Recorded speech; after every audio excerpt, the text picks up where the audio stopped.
Welcome to our brand new episode of The World Today. I'm Ahmed Nader, and as usual, we will be discussing the latest headlines and the articles published in several newspapers and magazines from Egypt and the world. And today, I'm honored to be having with me in the studio Mr. Amir Nabil, the managing editor at the Middle East news agency. Mr. Amir, thank you very much for being with us today on The World Today. Thank you. And we will be starting straight away with the Egypt Independent and the main headline saying, Sisi orders the increased security at the vital facilities after the murder of the army officer. President Abdel Fattah al-Sisi ordered the increased security at the vital facilities after a high-ranking army officer was shot dead on the outskirts of Cairo earlier in the day. During a meeting with the top governmental officials led by the Prime Minister, al-Sisi said that Egypt would not forget the sacrifices made by the martyrs of the nation from the armed forces and the police. Earlier, the Egyptian military Brigadier General Adel Ragai, an armored division commander in Dahshur, was shot dead by unknown assailants in front of his house on the outskirts of Cairo. Mr. Amir, how do you see the recent instructions made by President Abdel Fattah al-Sisi following the killing or the martyrdom of General Adel Ragai? Any procedures are taken by the President after such kind of tragedy happening in Egypt. Actually, it is very natural and very normal. According to, it is very critical and very sensitive for our whole society. The murders of the army are the murders of Egypt, all the nation, for all the people actually, and they have been victims for terroristic attacks. We have to protect our officers, our soldiers, and our people in the whole. So I think we have to make all what we can do against such kind of coward attacks. Mm-hmm. Yes, so what about the security measures that we have seen in the past few years from 2013 and up till now? And of course, after these terrorist attacks, do you think that there would be a change in tactics by the armed forces and the police or not? It is increasing and stronger actually day by day, but still we have or we need more and more protection for our people, for our personnel of the army, and for the whole people working in the army, in the police, and in protecting the people. So we have to make more and more protection for them, because at the same time we have to be more stronger against the terrorist attacks. We have to protect our borders. Actually, we have to protect our soil, our land. All the people have to be cooperative in such kind of very big and important task, actually. Protection the land, protection the people, protection ourselves. It's not the army only, it is not the police only. All the people are sharing and participating in the big task of protecting the soil and the people. Yes, and we turn to another article which we can read from Al-Ahram online, and the main headline saying, President al-Sisi meets with the Spanish Foreign Minister. President Abdel Fattah al-Sisi held a meeting with the Spanish Foreign Minister José Manuel Margallo in the presence of the Minister Samah Shukri, in addition to the Spanish ambassador in Cairo. The spokesman of the presidency, Ala Yusuf, said that the Spanish Foreign Minister transferred to President al-Sisi the greetings of King Felipe I and the Spanish Prime Minister Mariano Rajoy, reflecting the nature of the historical ties and the mutual relations that extend cooperation between Cairo and Madrid in different levels. The Spanish Foreign Minister also pointed to the important role played by the two countries on the Mediterranean level.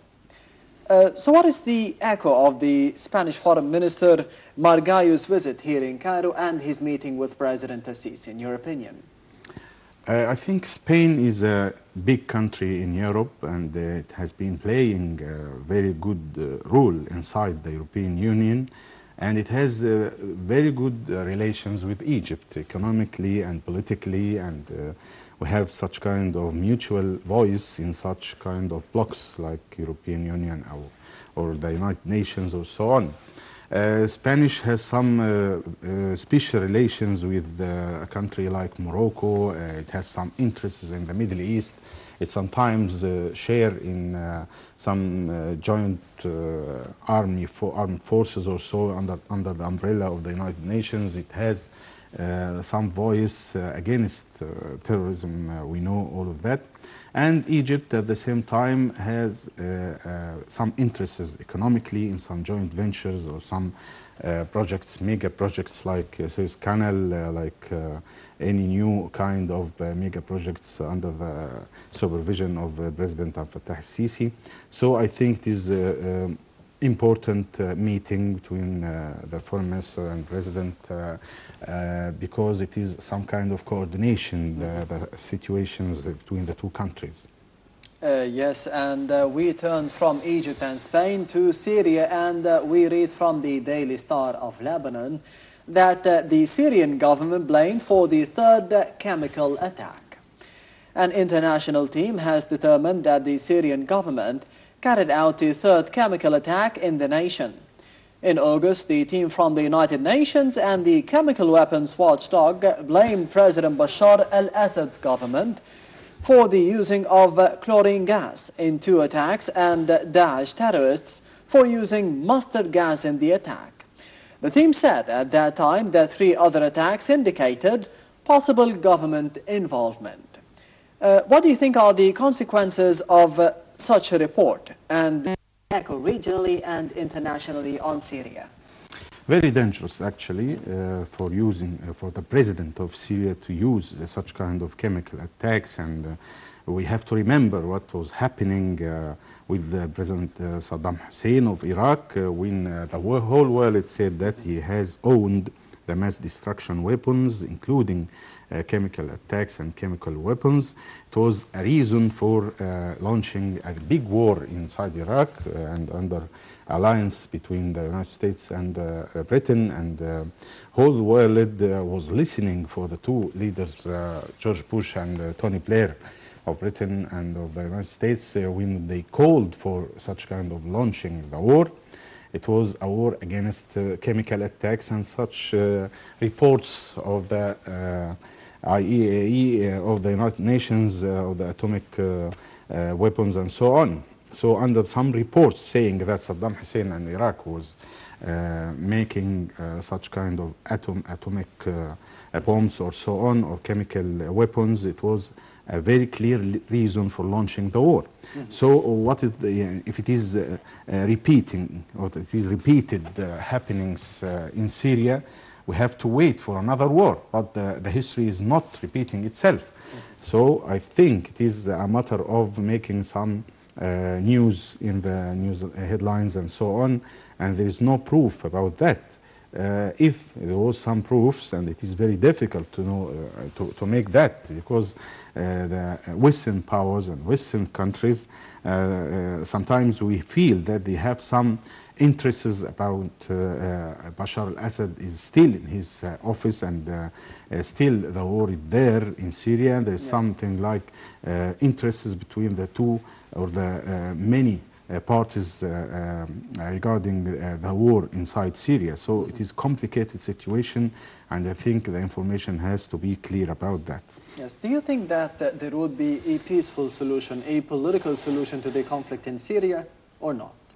I think it is not impossible, actually, but the condition, under the condition of the whole, the people has to be cooperative, including the government of Syria and the government and the president himself has to be cooperative for the interests of the Syrian people and the Syrian soil, the Syrian land.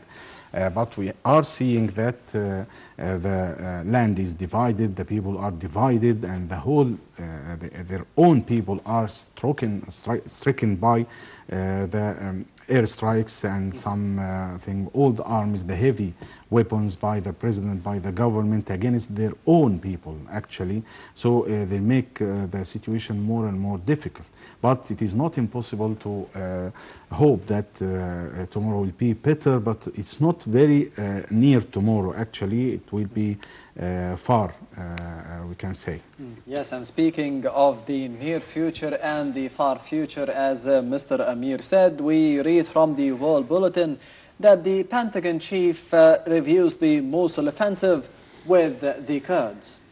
The American Secretary of Defense, Ashton Carter, arrived in the Iraq region of Kurdistan on Sunday to review the ongoing military offensive to retake the terrorist bastion of Mosul. As the Pentagon chief went into talks with the Kurdish leader Masoud Barzani, the American official said that the Kurdish Peshmerga forces had almost reached their goals in the offensive. The battle plan is for the Peshmerga forces to stop along a line at an average of 20 kilometers outside of the city of Mosul, Daesh group's last major stronghold in Iraq. How do you see the American officials' visit, and could it be helping in reaching an end for the terrorist presence in Iraq and specifically in Mosul? We are watching what's happening in Mosul from some days ago, when the war, or we can say the strike by the government forces against Daesh, and under the backing of, we can say, from the skies, from the airstrikes of United States, from the Western powers. So they prefer all the time for the Western powers to be in the sky and for the Iraqi forces on the ground, actually. All the world now, or all the people in the Middle East, can say that Daesh is something like a matter of made by United States, made by Western powers, made by Europe, and they have some interests for Daesh to be existed and still there in the Middle East, to be some kind of a ghost, like Osama bin Laden, like any kind of a ghost against the interests of the old people, the whole people, or the very people in the Middle East, actually, for the natural resources and so on. They have, the Western powers have some very important interests for them, for the Daesh to be there, for the war to be still there, but they are trying under or through negotiations to make something like we are looking for a solution, we are looking for negotiation for striking Daesh and so on. So I think it is a matter of deceiving the whole people, and it is a kind of visit to Kurdistan to say that we are with you, we are backing the solution, we are trying to back you from the sky again, and be on the ground, we are in the sky. And this is the problem of the Western powers. Yes. They are trying to make solutions through negotiations and through the sky.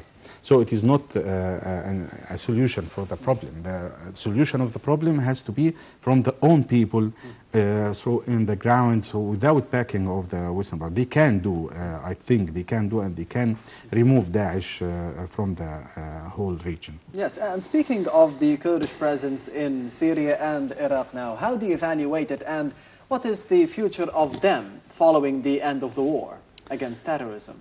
5 years ago, 6 years ago, or more than that, I think, when Saddam Hussein falling and when the 9/11, there were sayings about Kurdistan and about the existing of the Kurdish people there. And after what happened in the Arab Spring, the revolutions of the Middle East, there are another strong point for the Kurdistan and for the Kurdish people, with the backing of the United States, actually. They are trying to make a state inside this Middle East area for making more and more divisions between or among the all states and the all countries, to make a new state taking parts from 5 states in the region, actually. So it is making a new problem, a new crisis in the Middle East. So it is another interest for making the Middle East divided more and more. Yes, and speaking of Iraq, we turn to the Washington Post and the main headline saying the Iraqi forces launch new advance northeast of Mosul. The Iraqi and the Kurdish forces launched a new offensive on a town near Mosul as part of the operation aimed at retaking the country's second largest city from Daesh group. The Kurdish forces, known as the Peshmerga, said that they launched offensives on Sunday on two fronts to the northeast of Mosul, near the town of Bashiqa. Major General Haidar Fadil of the Iraqi Special Forces said that they had also launched an assault on Bashiqa, surrounding it and seizing parts of the town. How do you view the current political and the security situation in Iraq in the past 2 weeks? I think this is a higher point of these events during the past 2 weeks. Yes. Mosul and war against Daesh inside Mosul, the second largest city of Iraq. So I think it is a good point for the Iraqi government and for the Iraqi armed forces. And I think at the first of this strike of Iraqi government forces, there was some anticipation and expectations about the Mosul war, we can say, will continue until something like weeks. It is not a matter of days to make the end of this war or this strike against Daesh. It is still, there is another war. So the anticipation and expectation of this is not very clear for the whole world. So we can say that every some of month or after several months, we find that the Middle East has a new war in some particular area, like we can say Sana'a in Yemen, we can say in Syria, we can say in Palestine, we can say in Libya. So now we are focusing on Mosul, and we can't say that the end will be very near. If the world without Daesh is better for us, it is not better for the Western powers. They have some interests for the region to exist, or for this terroristic group to be there. So we can't believe 100% about the American commanders for the alliance forces or so on, what they have said, that after some kind of particular weeks it will be end for Daesh. I think we can't believe about that. Maybe it will be more and more and longer. Yes, and as you said, we turn from one problem to another, from Iraq to Yemen, and the Gulf today says fighting rages in Yemen despite the truce. Battles erupted overnight between the Yemeni rebels and the pro-government forces along the border with Saudi Arabia, despite a ceasefire due to end late on Saturday.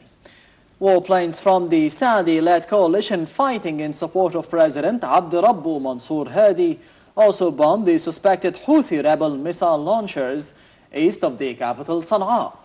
The air race came after Patriot missiles shot down 2 rebel missiles on Thursday over Ma'rib, east of the capital.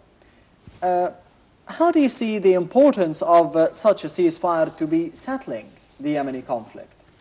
The ceasefire is a symbol of the matters are quiet in some particular flashing point like Sana'a and in Yemen, I think. The war, as we have just said that Yemen is not a quiet area. It's still we can remember about Yemen war. It is now more than 2 years or 1 year, we can say.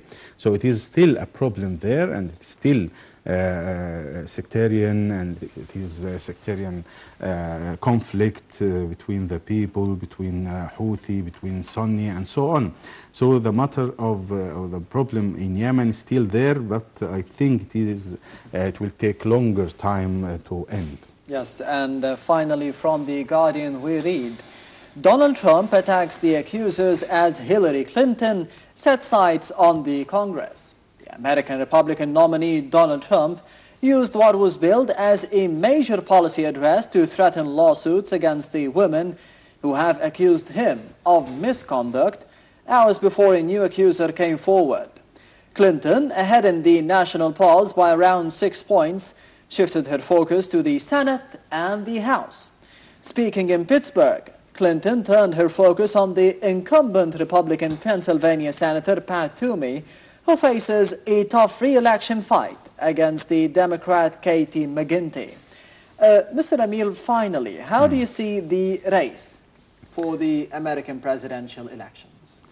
I think opinion polls are now expecting stronger performance for Hillary Clinton more than Trump. So especially when he is speaking about women or something like his past happenings in the past. But America is a state of surprising all the time, and they can make some surprising in the poll and in the elections itself in November, about some days from now.